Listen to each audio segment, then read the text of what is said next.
예레미야서에서 어제에 이어 지금 애굽에 살고 있는 유다 백성들에게 하나님의 이 말씀을 가지고 갔던 예레미야가 유다 사람들과 계속해서 어찌 보면 이 설전을 정말 아주 심한 이 논쟁 또는 토론을 벌이고 있는 내용입니다. 사실 이것이 이 토론의 거리가 되지는 않죠. 왜?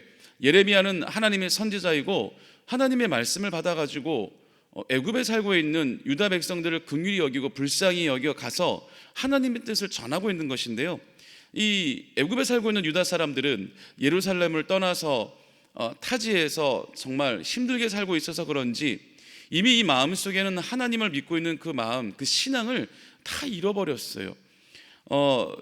바벨론에 의해서 유다가 멸망을 하고 그 난리통에 많은 수의 유다 사람들이 애굽에 어떻게 보면 피난을 가서 살고 있었던 것입니다. 근데 그 애굽이라고 하는 나라는 이 유다처럼 이스라엘처럼 하나님을 섬기고 있는 나라가 아니기 때문에 온갖 수많은 그 유다와 그 주변 이방 국가들의 우상들이 득실득실거리는 아주 영적으로 정말 영적 전쟁 속에 놓여 있는 그런 나라였죠. 그런데 믿음이 좋아도 그 상황 속에 처해 있으면 우리가 살고 있는 이 환경이 굉장히 중요하다는 것이 바로 이 점 보면 알 수가 있는 것이죠. 주변에서 날마다 하나님을 예비하고 하나님을 믿는 사람들이 차고 넘쳐도 우리의 믿음을 지키며 산다는 것이 쉽지 않은 세상에 왜 나라도 빼앗겼고 전쟁으로 인하여 모든 고향을 떠나 또 가족들이 뿔뿔이 흩어진 사람도 있을 것이고 정상적인 삶을 살고 있지 못했기 때문에 그 가운데 더욱더 하나님을 의지하고 살아도 맹정신으로 유지하며 살아가기가 쉽지 않은 그런 환경 속인데, 주변에 우상 이방들이 득실득실 되니까 믿음을 지키고 살아간다는 것이 그렇게 쉽지는 않았을 것입니다. 하지만 그것이 결코 하나님 안에 그들의 이 우상을 섬기는 죄를 변호할 수 있는, 그들의 죄를 갖다가 하나님께 그래도 뭐라고 이렇게 정상 참작을 할 수 있는 그런 상황은 절대 될 수가 없는 것이죠. 어느 환경이나 어느 상황에 처해 있다 할지라도 우리가 하나님을 믿고 의지하는 그 기본적인 그 신앙이 밑바탕이 되어 있어야 되는데, 유다 사람들은 이미 바벨론에 살면서 그 상황에 벌써 다 물들어져 버려서 하나님을 믿는 그 마음의 중심이 벌써 무너져 내리고 말았던 것입니다.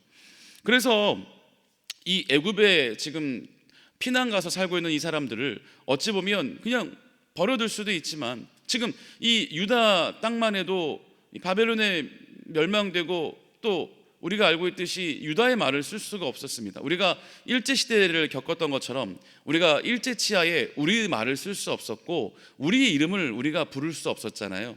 창씨 계명을 하고 일본말을 쓰고 일본의 교육을 받았던 것처럼 이때 당시에도 이 바벨론의 교육과 바벨론의 문화를 가지고 온 유다 땅이 물들어 있던 시대였기 때문에 굳이 애굽에 살고 있는, 도망가서 살고 있는 사람들까지 신경 쓸 겨를이 없었을 텐데도 하나님은 긍휼히 여기셔서 이들을 불쌍히 여기셨던 것입니다. 하나님의 백성들 한 사람 한 사람 어디에 가 있더라도 어떤 상황에 처해 있다 할지라도 하나님은 단 한 사람도 놓치지 아니하시고 다 긍휼히 여기시고 굽어 살펴주시는 좋으신 하나님이니까요. 그래서 그때에 하나님께서 들어 사용하시던 선지자 예레미야를 통해 애굽에 살고 있던 사람들에게 하나님의 뜻과 말씀을 전하게 하고 다시 하나님 중심적인 삶을 돌이키게끔, 그래서 하나님의 그 구원의 반열에, 하나님의 회복의 반열에 이 애굽에 살고 있던 사람들까지도 하나님은 생각하시고 긍휼히 여겨주셨던 것이죠. 그런데 우리가 알고 있듯이 어제부터 계속 나누고 있는 것처럼 이 애굽에 살고 있는 유다 사람들은 전혀 예레미야 말에 깨달음도 없고 뭔가 반성도 없고 뭔가 깨우쳐지는 것도 없었던 것입니다. 오히려 예레미야 말에 계속 반론하며 자기들이 지금 이렇게 살고 있는 것이 합당하다라고 자기 주장을 지금 하고 있었던 것이죠. 그래서 오늘 이 애굽 사람들이 중점적으로 하나님께 범죄했던 것은 뭐냐면 바로 우상을 섬기는 거였어요. 여러분, 하나님은요 제일 싫어하는 것이 하나님 외에 다른 신을 섬기는 거예요. 그런데 실제로 다른 신들이 뭐 존재라도 한다면 뭐 이해를 하겠어요. 하지만 우리가 알고 있듯이 오직 이 땅에, 이 전 세계, 전 세상에 우리가 알고 있는 이 존재하는 전 우주를 통틀어 신이라고 부를 수 있는 존재는 오직 우리가 믿고 있는 야훼 하나님 한 분인 것입니다. 그러니 있지도 않은 허상을 만들어 놓고 나의 백성들이 엉뚱한 데 가서 하나님이라고 그러고 신이라고 그러고 섬기고 있으니 이 얼마나 답답하고 개탄할 노릇이 아니겠습니까? 여러분, 우리의 사랑하는 우리 자녀가 우리에게 와서 아버지 어머니라고 부르고 우리 안에 있어야 하는데, 우리 품 안에 거하고 있어야 되는데, 엉뚱한 사람에게 가서 아버지 어머니라고 그러고 그들에게 온갖 효도를 다하고 있다면 이 친부모 된 우리가 얼마나 이 마음이 속이 뒤집히고 이 얼마나 눈이 뒤집힐 일이겠냐 이거죠. 하나님도 똑같습니다. 하나님은 더군다나 하나님의 형상대로 지으셨죠. 우리를 온 세계 만물을 지으시고 하늘에 하나님의 일을 돕는 천사들까지도 만드시는 그 때에 오직 유일하게 하나님의 모습을 따라 만든 존재는 바로 우리 인간밖에 없는 것입니다. 그리고 하나님의 생명을 직접 코에 불어넣어 생명을 주신 존재도 바로 우리 인간밖에 없는 것입니다. 그래, 우리 인간을 너무 사랑하셔서 하나밖에 없는 독생자 아들 예수를 바치실 정도로 우리를 너무 사랑하시고 너무 우리에게 거는 하나님께서의 기대가 컸던 존재인데, 이 하나님의 백성이라고 선택받은 이 유다 사람들이 너무나도 이 죄악 가운데 있고 너무나도 하나님 뜻대로 살지 않는 것도 하나님 보시기에는 마음이 아픈데, 하나님의 제일 싫어하는 이방 우상들을 섬기는 짓을 하고 있으니 하나님께서는 얼마나 이 속이 안 좋으셨겠냐는 거죠. 그냥 버리실 수도 있지만 그럼에도 하나님은 이들에게 한 번 더 기회를 주시기 위해 이 예레미야를 사용하셨던 것입니다. 그런데 예레미야도 하나님의 뜻을 가지고 하나님의 마음을 품고 그들을 불쌍히 여기고 긍휼히 여기고 회복시켜주고자 하는 마음으로 갔지만 그들의 마음은 이미 완악해지고 돌처럼 단단하게 굳어지고 이미 우상이 마음속에 가득 차 있어서 하나님의 전지전능함, 하나님을 경외하는, 하나님을 두려워하는 마음이 사라져버리고 말았던 것입니다. 얼마나 하나님은 이 우상을 섬기는 것에 대해 싫어하시냐면 10계명의 제일 중요한 첫 번째, 두 번째가 바로 그 내용인 것입니다. 우리가 알고 있듯이 1계명이 너는 나 외에 다른 신들을 내게 두지 말라, 이게 10계명의 1계명이었어요. 두 번째는 뭐냐면 너를 위하여 새긴 우상을 만들지 말고, 또 위로 하늘에 있는 것이나 아래로 땅에 있는 것이나 땅 아래 물속에 있는 것의 어떤 형상도 만들지 말며 그것들에게 절하지 말며 그것들을 섬기지 말라. 하나님은 10계명의 1과 2계명을 통해 하나님만을 섬기는 것에 대해 강조하고 있는 것입니다. 그런데 유다 백성들이 이렇게 하나님께서 싫어하는 짓을 지금 애굽에까지 내려가 하고 있었던 것이에요. 그런데 이 당시에 이 애굽에 살고 있던 유다 백성들이 섬기고 있었던 그 우상은 많은 우상들이 있죠. 우리가 알고 있듯이 바알도 있고 아세라도 있고 많은 우상들이 있지만 이 사람들이 섬기던 그 우상은 뭐냐면 바로 우리 전장에 어제 아마 나왔을 것인데 하늘의 여왕을 이 유다 사람들은 섬겼어요. 여기서 하늘의 여왕은 어떤 우상이냐면요, 이 생산을 관장하는, 주장하는 이 한마디로 우상이었어요. 농사라든지 어떤 일을 하는 것에 대해, 이 생산하는 것에 대해 주관하고 있다고 믿었던 우상이었어요. 그러면서 바벨론의 여신 이스타르라고 하는 이름을 갖고 있었어요. 하늘에 빛나는 계명성, 금성을 얘기하는 거거든요. 그리고 또 달을, 이 밤에 떠 있는 그 달을 의미하기도 했습니다. 이 허황된 이런 하나님께서 만든 창조물인데요, 그렇죠, 해와 달도 그렇고 이런 허황된 우상을 유다 백성들은 맹목적으로 믿고 의지하고 있었던 것이죠. 왜냐하면 유다 백성들은 애굽에 내려가서 이제 농사도 짓고 여러 가지 일을 하는 데 있어서 남의 땅에 또 살고 있다 보니 자기의 주권도 없다 보니 먹고 사는 문제에 항상 급급하고, 그게 제일 이 사람들에겐 중요했어요. 자기 본토 친척 또 고향 집을 떠나 자기가 이때까지 누리고 있었던 자기의 생활 터전을 떠나 남의 나라에 피난 가듯이 쫓겨와서 뭘 자기가 그 애굽 땅에서 자기의 사업을 운영할 수가 있었겠습니까? 허드렛 일을 하거나 남의 밑에서 일을 하거나 또 여러 가지 제일 밑바닥의 인생에서 힘겹게 살아가고 있었던 것이죠.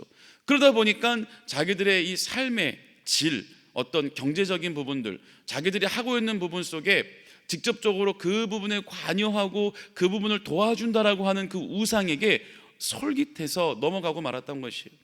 하나님이 무슨 필요가 있나? 지금 당장 내가 먹고 사는 게 중요한데, 아니 하나님께 우리가 예배드리고 하나님만 의지했더니 결과가 우리나라를 빼앗기는 거였어.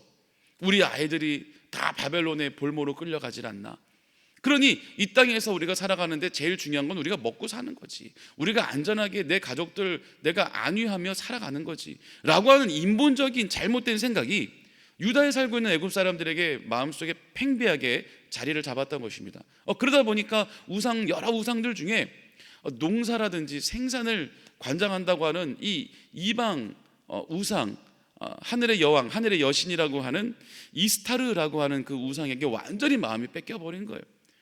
여러분, 그렇다고 실제로 그런 신이 존재해서 이 유다 사람들의 생활을 더 잘되고 윤택하게 도와줬겠습니까? 그렇지 않죠. 그냥 맹목적인 믿음에 여전히 힘든 가운데 하나님이 도와주시지 않으면 어떠한 하나님의 백성, 아니 이 세상의 어떠한 사람도 이 삶의 모습이 변화될 수가 없는 것이죠. 그런데 이 사람들은 그 하나님의 중심적으로 살았던 그 믿음을 다 까먹어 잊어버리고 허황된 것에 맹목적으로 자기의 영혼을 바치고 있었던 거죠. 그러면서 자기는 점점 지옥으로 가고 있는 것도 모르고, 그러면서도 삶이 나아진 것도 하나도 없는데도 불구하고 여전히 그 무지에서 깨어나지 못하고 있었던 것입니다. 근데 이것도 하나님께서 불쌍히 여겨주셔서 예레미야를 보내주시고 하나님의 뜻을 전했는데도 불구하고 깨닫지를 못하는 거예요. 여러분, 우리가 살다 보면 이 노방전도, 요즘은 이제 코로나 때문에 우리가 자유롭게 나가서 노방전도를 할 수 없지만요, 노방전도 나가거나 또 관계전도 나가다 보면 어떤 사람은 말 한두 마디에 마음의 문이 활짝 열리고 복음을 받아들이는 사람이 있는 반면, 어떤 사람은 지독하게 가까운 지인들 같은 경우는요, 막 10년, 20년을 옆에서 주구장창 얘기해도 절대 이 마음의 문이 열려지지 않는 사람들이 있습니다. 그러니까 이런 부분들을 보면 하나님께서 택하신 백성이 따로 있다라는 것이 절로 느껴지기도 합니다. 그런데 이 애굽에 살고 있는 유다 백성들은 하나님께서 기회를 주셨어요. 너희들이 마음을 돌이키기만 하면, 우리에게 자유의지가 있기 때문에 너희들이 마음을 돌이키고 회개하고 우상을 철폐하고 다시 나에게로 마음을 돌이키기만 하면, 너희들이 애굽에서 살고 있다 할지라도 너희들이 지금, 왜냐하면 유다가 완전히 멸망돼서 그걸로 끝난 것이 아니라 하나님께서는 다시 유다를 회복시켜 주셨잖아요. 그러니까 너희들에게는 회복이 있을 것인데, 내가 너희들을 세운 백성이고 세운 나의 나라기 때문에 내가 이렇게 너희들을 끝나게 하지 아니하고 다시 한번 내가 너희들을 회복시켜 줄 것인데, 당장 인간이라 바로 우리는 1초 앞도 알지 못하기 때문에 이 애굽에 살고 있는 유다 백성들은 몇십 년 후의 일을 깨닫지 못하고 알지 못하고 그냥 오늘 하루하루 살아가는 거에 급급해 당장 눈에 보이지 않고 잡히지 않는 하나님을 의지하지 않고 떠나버렸던 것입니다. 그러니까 예레미야도 너무나 분통이 터지는 마음에 하나님의 말을 전하다가 이 유다 사람들이 돌이키지 아니하니까 이제 하나님의 저주, 하나님의 징계를 예레미야가 전달하게 될 수밖에 없었던 것입니다. 여러분, 많은 죄가 있어요. 도둑질하는 죄도 있고요, 남을 속이는 죄도 있고요, 또 음란의 죄도 있고 여러 가지 죄들이 있지만 10계명의 1계명과 2계명에 나오는 것처럼 제일 용서받지 못할 죄가 바로 우상을 섬기는 것, 하나님을 떠나는 것입니다. 왜냐면요, 여러분 보세요, 우리가 거짓말을 한다거나 또는 누가 싸웠다거나 실수해서 갑자기 마음이 혹해가지고 물건을 훔쳤다거나 여러 가지 죄를 지었다 할지라도 하나님을 믿는 사람들도 죄를 짓잖아요. 그렇다 할지라도 여러분 한번 보세요. 우리가 죄 지을 때, 우리가 남하고 싸우거나 혈기 부리거나 뭔가 거짓말을 하거나 어쨌든 죄를 지을 때, 내가 죄 지을 때 내 마음속에 하나님을 믿는 믿음이 없어지나요? 그건 아니에요. 그렇죠? 우리가 연약해서 넘어지고 맨날 무너지고 죄 가운데 허덕이고, 그래서 난 오늘도 주님이 필요합니다, 주의 옷자락을 붙잡고 몸부림치며 살고 있지만 그것이 바로 신앙생활인 거거든요. 그런데 우리는 완전히 죄 가운데 자유로울 수가 없기 때문에 그래서 예수님이 오신 거죠. 그런데 우상을 섬기는 일은 뭐예요? 완전히 내 마음속에 하나님을 떠나버리는 거예요. 이게 얼마나 큰 죄예요. 그렇죠? 이제 좀 이해가 되시죠? 우상이 얼마나 큰 죄인지. 다른 여차 죄들도 당연히 지으면 안 되죠. 짓는 즉시 하나님께 회개해야 됩니다. 그리고 우리가 다시 그 죄를 짓지 않도록 몸부림을 쳐야 되죠. 완전히 우리가 행하고 있던 그 죄악의 길에서 돌이켜 내 몸과 내 발걸음을 반대로 돌이켜야 그게 온전한 회개인 거예요. 내가 이 죄에 대해서 회개를 했는데 똑같이 반복해서 또 이 죄를 짓고 있다면 내가 완전한 회개를 이루지 못한 거예요. 하나님은 그럼에도 우리를 긍휼히 여겨주시고 우리를 오래 참고 기다려주시죠. 그래서 우리가 계속적으로 우리의 연약함은 아마 다 알고 계실 거예요. 내가 어느 부분에 연약해서 자꾸만 거기에 넘어지는지, 그 부분의 죄를 내가 완전히 돌이켜야 그게 온전한 회개로 나아갈 수 있는 것입니다. 하지만 그런 죄를 우리가 짓고 있다 할지라도 어쨌든 우리 마음속에 하나님을 믿는 믿음은 살아있어요. 내가 이 죄를 지으면서도 하나님, 제가 연약해서 또 이제 제가 넘어졌네요. 저 어떻게 하면 좋죠? 하나님 저를 불쌍히 여겨주시고 긍휼히 여겨주시옵소서. 이런 기도 하잖아요. 왜 하죠? 내 마음속에 내가 죄를 지었지만 하나님을 믿는 믿음은 하나님 품 안에 거하고 있는 것은 여전히 변함이 없기 때문에, 내가 하나님 안에 거하고만 있다면, 내가 하나님 손에 붙들려만 있다면, 내가 어떤 죄악 가운데 넘어진다 할지라도 얼마든지 하나님은 우리를 붙잡고 계시기 때문에 이렇게 세워주시고, 다시 한번 넘어져서 흙탕물에 빠져 진흙탕에 넘어져 우리 더럽혀진 우리를 하나님은 깨끗하게 우리를 정결케 만들어 주시는 거예요. 그런데 하나님 품을 떠나 살고 있다면, 하나님의 품을 떠나 하나님의 보호하심 속에 우리가 떠나 살고 있는 상태에 넘어지고 죄를 진다면 누가 그 흙탕물에서 일으켜준단 말이에요. 그렇죠? 그러니까 하나님을 완전히 떠나는 것, 우상을 섬기는 것은 배교예요. 완전히. 이건 정말 하나님께서 제일 싫어하는 것이란 거죠. 우리가 어떤 죄를 지어도 하나님께 회개하며 나갈 수 있지만 절대적으로 우리 마음 가운데 하나님을 믿는 신앙이 절대적으로 다른 우상에게 우리가 마음을 뺏기는 일은 절대로 없어야 될 줄 믿습니다. 그러니까 제일 이 마지막 때가 갈수록요, 그리스도인 하나님의 백성들을 하나님 손에서 뺏어오는 것이 어떤 다른 죄악 가운데 빠지게 하는 것보다 이단 사이비들이 우리들의 마음을 현혹해 해서 하나님을 떠나게 만드는 것이 이 마귀들에게는 제일 좋은 전략인 거예요. 그러니까 성경에도 보면 마지막 때가 되면 될수록 뭐가 더 많아져요? 이단과 사이비가 더 많아진다라는 거예요. 그래서 예수 믿는 자들의 마음을 현혹시켜서 발목을 잡고 끌어당긴다는 것이죠. 하나님 품에서 멀어지게 한다는 것이죠. 정말 너무나 안타까운 일들을 살다 보면 많이 보죠. 정말 다행히도 복음을 듣고 예수 그리스도를 믿기로 작정해서 하나님 품에 왔는데도 불구하고 또 열심히 신앙생활을 하다가 또 하나님 예배를 드리는 삶을 살고 있음에도 불구하고 자칫 내 마음에, 내 영적으로 방심이 생겨서 신천지라든지 여러 이단에게 마음이 뺏겨 그쪽으로 하나님을 떠나버리는 사람들이 우리 주변에서는 얼마나 많이 봐요. 너무나 안타까운 현실인 것입니다. 다른 죄보다도 그렇게 하나님을 떠나보내는 죄가 너무나 더 안타깝고 더 하나님 보시기에는 진노 가운데 거할 수 있게 되는 것이죠. 우리는 철저히 그런 점들을 조심해야 되는 것입니다. 더군다나 우리 한국은 여러분 어때요? 유교 사상과 옛날부터 전해 내려오는 우리 한국 전통 어떤 그런 토속 그런 미신들 때문에 우리 너무나 많은 영적인 혼란을 가져올 때가 있습니다. 여러분 혹시 이거 제가 종종 이런 얘기를 한번 몇 번 했었는데요. 저희 어머님 이제 목사님이세요. 그리고 저희도 다 온 가족이 이제 기독교 가정이죠.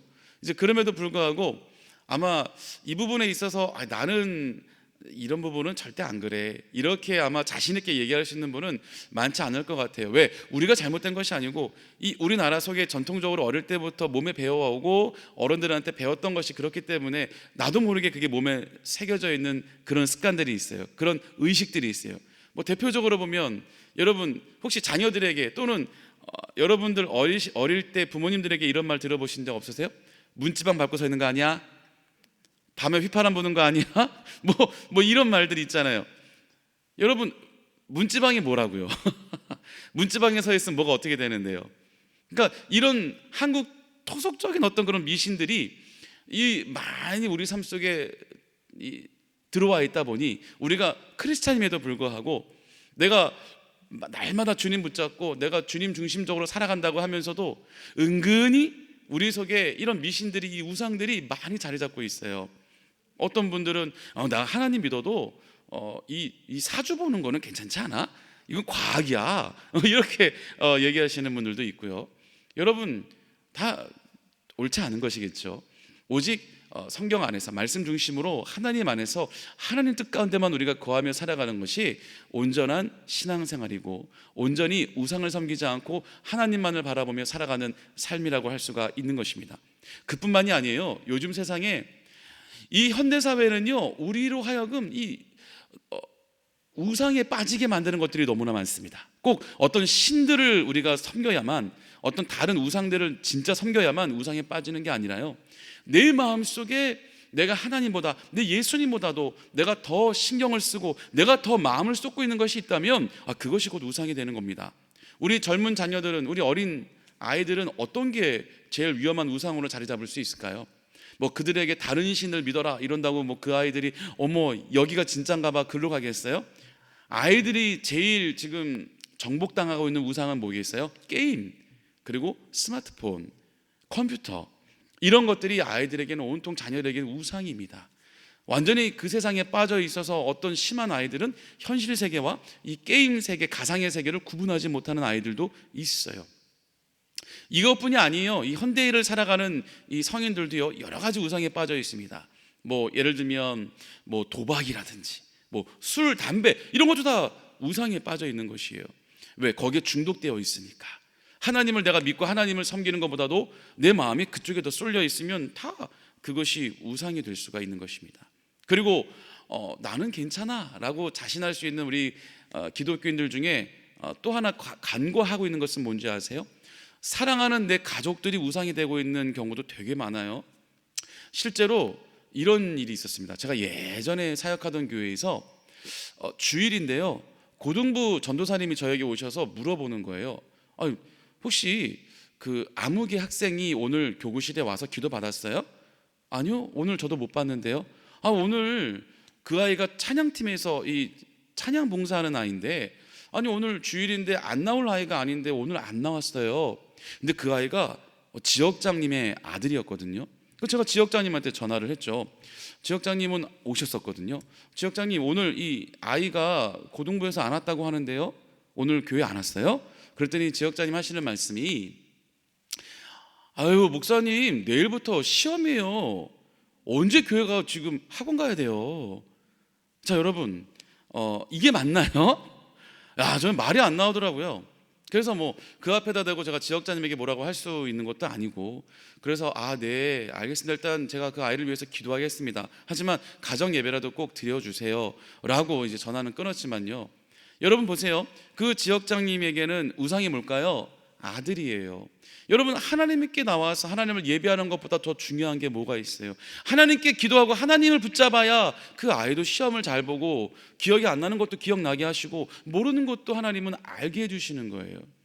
제가 여러 간증이 있는데 지금 시간이 많이 흘러서 하나님께서 제가 되게 중요한 일이 있음에도 하나님께 모든 걸 맡기고 에라 모르겠다, 내가 노력한다고 될 것이 있느냐, 하나님께 맡기고 하나님 일을 하였더니 실제로 내가 걱정하던 일이 그렇게 잘못된 것이 아니라 더 하나님께서 크게 역사하셨던 간증이 전 너무나 많습니다. 그래서 이 부분에 대해서 얘기하면 정말 끝이 없는데, 여러분 이렇듯 우리가 현대를 살아가는 우리 현대인들도요, 그럼 어떤 진짜 다른 종교, 다른 우상을 섬기는 것이 우상이 아니라 우리 마음속에 내가 하나님보다, 내가 더 나의 신앙보다도 내 마음에 더 크게 자리 잡고 있는 것이 있다면 그것이 곧 우상이 될 수 있다는 것입니다. 그런 마음이 가득 차 있다면요, 여러분 하나님 보시기에 어떨까요? 이거 아닌데 내가 해줘야지, 이럴수록 나한테 와야지, 이럴수록 나를 의지해야지, 나는 지금 너를 이렇게 도와주려고 준비하고 있는데, 나는 너에게 주려고 이만한 선물을 지금 준비하고 있는데 정작 네가 나에게 손을 벌리지 않고 있구나. 하나님은 이렇게 생각하지 않으실까요? 하나님은 금은보와 축복을 잔뜩 주시려고 준비를 하고 있는데 우리는 썩어 없어질 흙과 돌덩이만을 양손에 가득 쥐고 있는 거예요. 이게 당장 나에게 좋은 건 줄 알고, 나에게 돌이 되고 나에게 이 병이 되고 나에게 죽음으로 가져다 올 이 안 좋은 것들만 잔뜩 쥐고 있는 거예요. 정말 하늘의 것, 썩지 않을 것, 영원한 생명이 있는 것을 우리가 움켜쥐고 살아야 되는데, 우리는 영적으로 무지한 존재다 보니, 우리는 이 땅에 살고 있는 존재다 보니 그것을 깨닫지 못하고 우상에 쫓겨 살고 있는 것입니다. 여러분, 오늘 이 유다 백성들을 통해 단순히 유다 백성들은 다른 나라에 살고 있으면서 우상신을 섬기는 것 때문에 하나님께 징계를 받고 하나님께 벌을 받게 되었지만, 우리도 이 우상이라고 하는 것에 완전히 자유로울 수가 없다라는 것이죠. 날마다 우리의 마음을 점검해 봐야 됩니다. 내가 지금 현재 내 마음속에 내가 혹시라도 하나님보다, 내가 혹시라도 나의 예수님보다 내가 더 중요하게 생각하고 있는 것이 있는가? 내가 더 크게 생각하고 있는 것이 있는가? 내가 요즘 어떤 것에 마음을 뺏겨 자꾸 그곳에 내가 맹목적으로 집중하고 있지는 않은가? 이런 부분들을 우리가 잘 한번 생각해 봐야 되는 것입니다. 내가 하나님께 기도하고 내가 말씀 보고 내가 찬양하고 내가 예배 드려야 되는데, 그 예배 드리는 그 순간까지도 아니야, 이걸 조금으로 미루고 이거를 먼저 하고 난 다음에 해야지, 내가 하나님을 예배하는 것보다 더 우선순위로 자리 잡고 있는 것이 있지는 않는지 한번 점검해 보시기를 주님의 이름으로 부탁을 드리겠습니다. 무엇보다 하나님 중심적인 삶 속에 우린 날마다 그 삶을 살아가야 되는 것입니다. 그래야 하나님 품 안에 거하고 있어야 넘어져도 하나님이 일으켜 주시고, 또 죽음이나 사망이나 음침한 골짜기를 지난다 할지라도 물이나 불 가운데 우리가 빠지거나 타지 않게 해주실 수 있는 분도 하나님이고, 하나님 안에 거하고 있을 때 그러한 역사가 일어나는 것입니다. 하나님 품에서 떠난다면 우리가 넘어졌을 때, 우리가 물에 빠질 때, 우리가 불 가운데 타들어갈 때 우리를 구원해 줄 사람이 없는 것입니다. 오늘도 이 말씀을 통해 하나님 중심적인 삶으로 승리하시며 살아가시기를 예수님의 이름으로 축원합니다. 기도하겠습니다. 사랑의 하나님 아버지, 감사합니다. 오늘 또 예레미야 우리 또 44장 20절 30절의 말씀을 통하여 하나님, 우리가 얼마나 이 우상 숭배가 하나님 보시기에 너무나도 우리가 큰 죄를 짓는 것인지 다시 한번 또 우리가 배웠습니다. 하나님, 오늘 말씀을 통해 내 마음 가운데 아버지 우상으로 자리 잡고 있는 것이 있지는 않은지 다시 점검해보고 돌아보는 삶을 살게 하여 주시고, 어떤 순간에도 우리가 세상 인간적인 생각에 의지하지 아니하고 오직 하나님만을 의지하고 오직 하나님 품 안에 승부를 볼 수 있는 우리 모두가 될 수 있도록 역사하여 주시옵소서. 감사드리며 예수님의 이름으로 기도합니다. 아멘. 하늘에 계신 우리 아버지여, 이름이 거룩히 여김을 받으시오며 나라가 임하시오며 뜻이 하늘에서 이루어진 것 같이 땅에서도 이루어지이다. 오늘 우리에게 일용할 양식을 주시옵고, 우리가 우리에게 죄 지은 자를 사하여 준 것 같이 우리 죄를 사하여 주시옵고, 우리를 시험에 들게 하지 마시옵고 다만 악에서 구하시옵소서. 나라와 권세와 영광이 아버지께 영원히 있사옵나이다. 아멘. 이제 우리 합심으로 함께 기도하는 시간입니다. 우리 여의도 순복음 분당교회를 위해서 기도해 주시고, 담임 목사님의 건강과 사역을 위해서 기도해 주시고, 이 코로나19가 빨리 잠재워져서 다시 한번 자유롭게 마음 놓고 하나님을 예배하는 그날이 올 수 있도록, 주의 복음을 전하는 그날이 올 수 있도록 기도해 주시고, 여러분들의 모든 기도 제목들이 응답되기 위해서 다 같이 우리 주여 세 번 부르시며 함께 기도하겠습니다. 주여, 주여, 주여.